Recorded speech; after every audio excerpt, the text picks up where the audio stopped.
Let's return to This Week in America. Here's your host, Rick Bratton. Welcome back, everybody, coast to coast, This Week in America.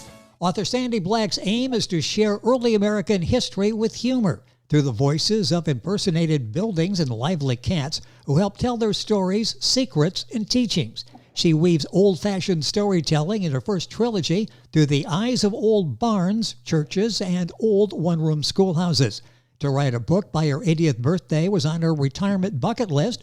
Old Barns, Red Barns, and the Stories They Tell was published the week of her 80th birthday. She completed her first trilogy 2 years later. And now, to celebrate her 83rd birthday, she starts her second trilogy. With Mama, Does the Railroad Track Go All the Way to Where the Sun Shines? As Sandy continues to look at how these old early American structures played such an important part in molding railroad history at the turn of the century. A Midwestern farm girl, Sandy lives in Show Low, Arizona. She believes passion with purpose is powerful and supports towerstotunnels.org with a goal to continue her donation through book sales to T2T Kentucky Disaster Relief Fund. And Sandy Black, author of Mama, Does the Railroad Track Go All the Way to Where the Sun Shines?, joins us on This Week in America. Sandy, welcome to the program. It's a pleasure to have you with us. Thank you, Rick. It's my pleasure to be here. What an incredible last couple of years that you've had, and we'll talk about that as we go on, about the bucket list and doing things you've always wanted to do, and you're such an encouragement to other people that have always wanted to do something and figure, time has passed me by. No, it's not. Trust me. Sandy jumped in there, and she's got a successful series of books out there. Let's talk about the story behind these books. I mentioned a little bit about the historical background. How did this whole concept of this come about? Well, for about 50 years, I was an active journaler or diarist. And so I kept a journal, probably 30 boxes in my garage. And when I began to think about retiring, I met with my colleagues who were saying, let's all talk about our bucket list. So on my short list was to write a book by my 80th birthday. But my focus was a little different. I decided that maybe I could be a voice for people who had unfulfilled bucket lists. And maybe if they heard me say, at my age, I wrote a book, and no matter what your age is or your background or what you wanted to do, it's your story. So why don't you just go dust it off and start over if you have to, but do it. And remember, it's your story, and it doesn't have to stop a moving train. You know, that's interesting. And we all have a story, don't we? We may seem like, oh, okay, I've gone through life. It's been a pretty ordinary life. When they stop and reflect, usually you find that, wait a minute, I do have a story to tell. Well, and people, I think, get caught up when you get to be older in the barriers that are placed in front of them. So they decide, oh, I'm not going to do it because. And there is no because. It's your story. And you could make little crocheted bonnets for babies in a hospital, and it would be your bucket list. One of the words from Sandy is to take out of your vocabulary, because. Just go ahead and do it. Such an inspiration. The books are so well done. This book, Mama, Does the Railroad Track Go All the Way to Where the Sun Sets? By Sandy Black. Available, all of her books, at her website, booksbysandyblack.com. You'll find them, of course, Amazon, the usual places, but all the information, updated information, on Sandy's website.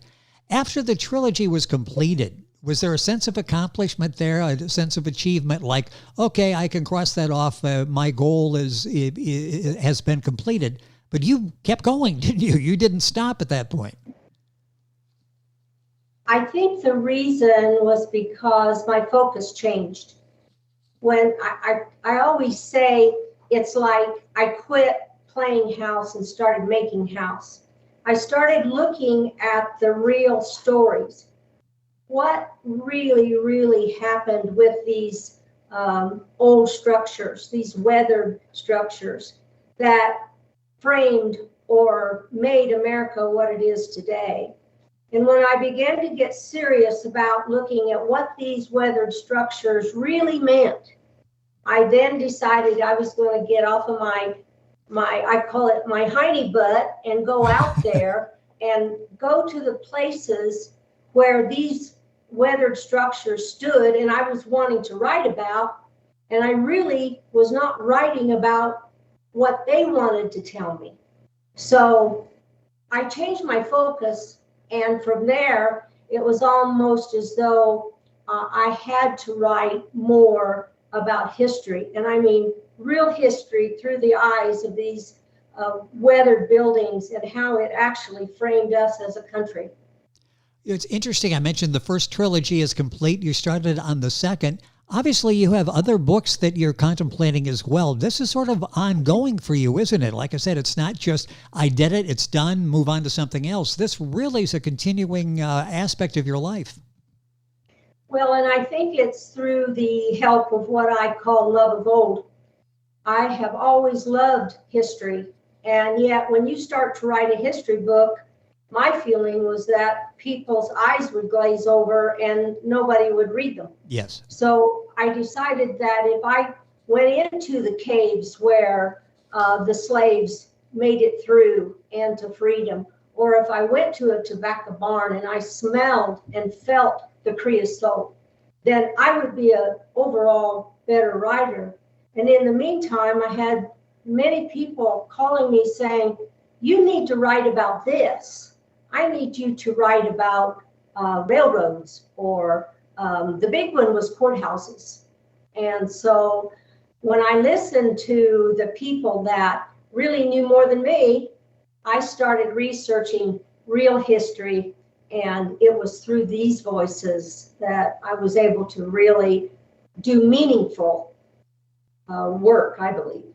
Well, you bring these. Yes, I get so many calls where people say, well, what are you going to do next? And sometimes I have an answer, and sometimes I just have to tell them I'm working on it.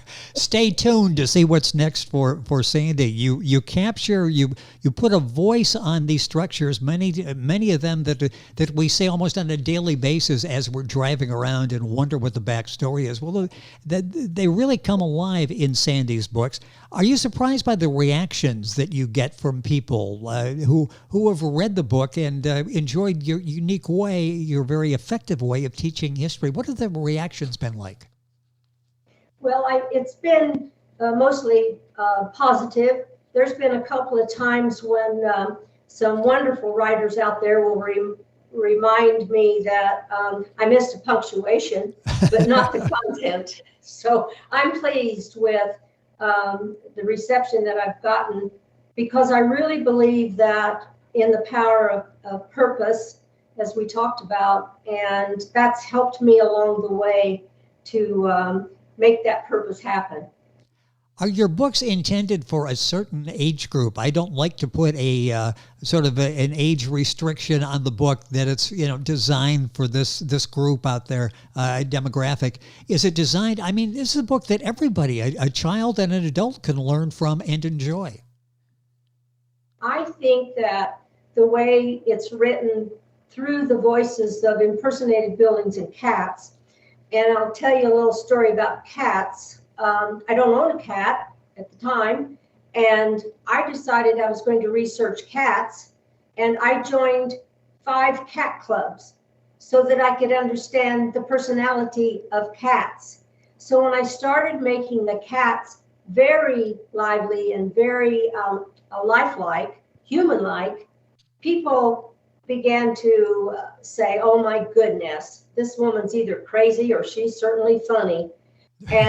But then when I started trying to pick things in history, slavery, orphans, the Civil War, the Ku Klux Klan, the many things that I write about are real history, and some of them are not funny.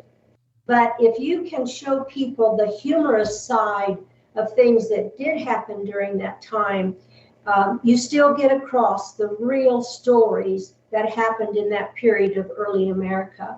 And so I don't think that there is a particular age group. I've read to children at the library, school teachers, especially the one about the old one-room schoolhouses. They've taken the book and read it in their class. So naturally, people that are older lived through those old one-room schoolhouses and those old courthouses, and they owned the barns, so they identify very easily with the books. So I don't think that I can say there's a particular group of people that it really fits. Yes. Sandy Black is our guest on the program. Her new book is Mama, Does the Railroad Track Go All the Way to Where the Sun Sets? Book available. Sandy's website is booksbysandyblack.com. Very simple to remember. You'll find the book at Amazon, the usual places. Publishers mainspringbooks.com, their website. We'll have all this on our website, thisweekinamerica.us. What do you hope the impact is on the reader once they finish reading this book or any of the books in the original trilogy? What do you hope the takeaway is from by the reader from reading the book? I hope that the takeaway in all of the books that I have written and will continue to write will be that they will be able to see, as I did, or feel as I do, the actual smell of the creosote of the tobacco barn, or the feelings of what the slaves did when they crawled through those caves and they were wet and backfilled. I actually went there and put my hand up on the cave. I want them to identify with what people went through who lived through every one of those historical events. I do not want to lose the events, but I want people to see that cats can be pretty funny even if they're helping a slave get to freedom. What's this been like for you? What have you learned in this process? The original trilogy and now this book, Mama, Does the Railroad Track Go All the Way to Where the Sun Sets?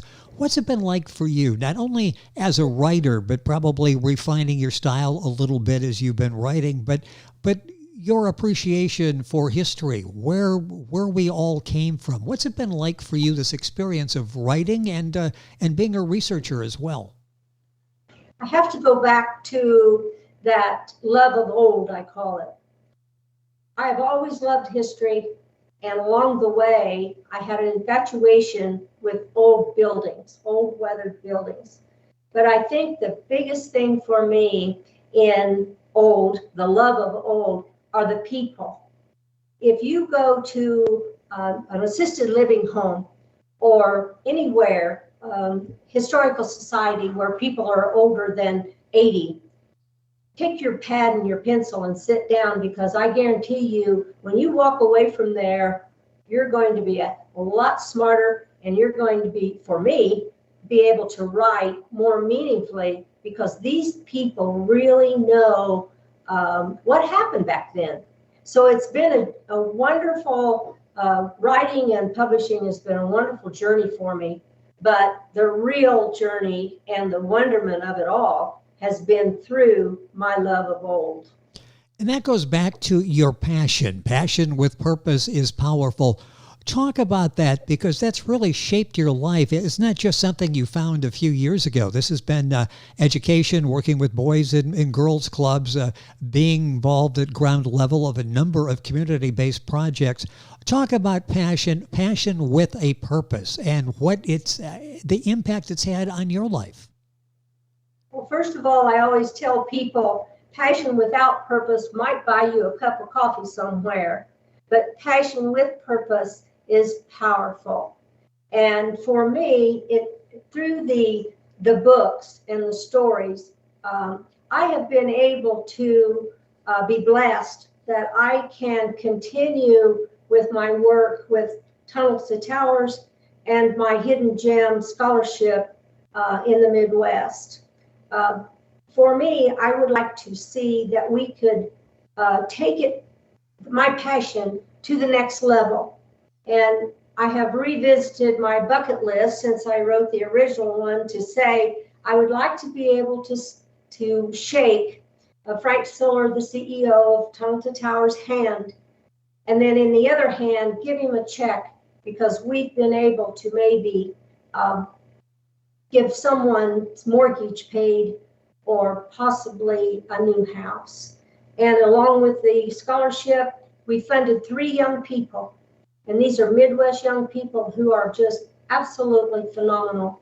And for me to be able to continue to grow this scholarship program, that I could see them through another year of scholarship, and they graduate and they get meaningful jobs, then I think that's one heck of a return on investment for this author and this person personally. I mentioned your age in the beginning only because you use that as like, here at 80, I did this. At 83, I did this. Has this kept you young? I mean, you are a young, vibrant 83. I mean, you're out there ready to go and continue to enjoy life and tell stories. Has it kept you young, do you think? Well, I think my positive attitude, and I drive a lot of people crazy, Rick, because I never stop. It's like a bunny that just continues to run, and no one's been able to find the button to turn me off. But I think that if I can be a voice to people who think that when they retire, they're supposed to go die or do nothing, then I believe I have given back in more ways than just Tunnel to Towers and whatever passion I might have going forth. And I choose to be a youthful 83-year-old, and I have 5 children that have no clue what I'm going to do next. And so I feel sorry for them sometimes, but they've blessed me, and I've been blessed. And through my writing and publishing, I think that I opened a whole lot of new doors for me and for other people along the way. Well, and you talk about that, the fact that you don't have to, if you're going to write a book, you don't have to be a bestseller. There's a niche that you can write about, reflect on, set realistic goals. How important is that to understand? It's as much about the process as it is the bottom line, the final result. Well, it is about the process because, number one, in the very beginning, I said I wanted to write a book. I didn't say anything about publishing it because I have no idea what it would take at that time to publish a book. But it's an evolution, and you keep going and you learn as much about what you probably don't want to do next time as you do with what you have done. And so for me, it's been a wonderful learning process. And I share that. And it's not about names or particular publishing companies or anything like that. It's about what you glean from your experiences and then be able to use it for yourself and question things. And then you grow and your books are better. They become more quality. And that's something that's very important to me. And coming from a public affairs background, you edit yourself to death. But the reality is you want to put out a good product. You want people to read your product because it's a quality product.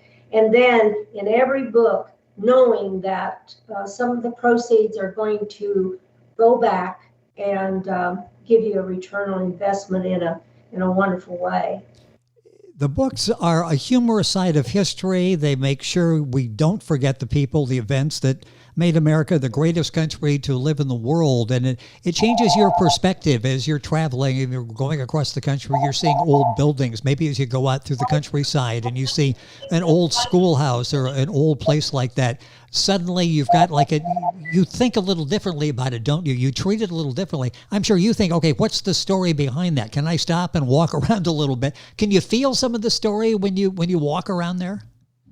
Always. In fact, I laugh because my dear sister, who's 4 years younger than me, runs around with me in these back roads of America.